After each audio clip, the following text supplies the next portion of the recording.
Hello दोस्तों, राधे राधे, जय श्री कृष्णा। दोस्तों, आज हम आप लोगों के लिए एक नटका गीत लेकर आए हैं। और हाँ, जो लोग आलसी हैं वो लोग इस वीडियो को ज़रूर देखें, क्योंकि इसमें देखिए आलसी लोग कैसे क्या क्या करते हैं। और जैसा भी होगा कमेंट करके ज़रूर बताइएगा।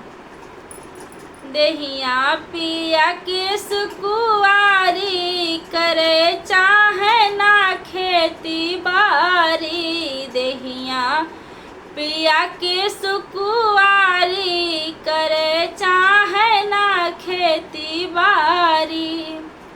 जो मोर सजना के भूख लगतू हैं, जो मोर सजना के भूख लगतू हैं।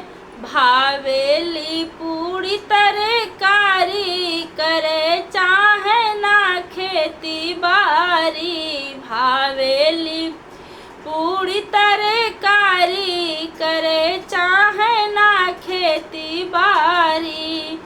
दहिया पिया के सुकुआरी करे चाहे ना खेती बारी।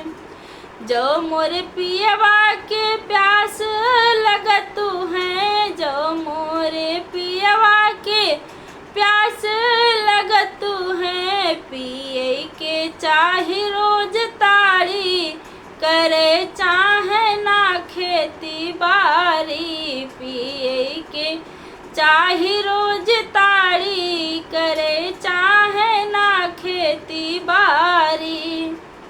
दहिया पिया के सुकुआरी करे चाहे ना खेती बारी।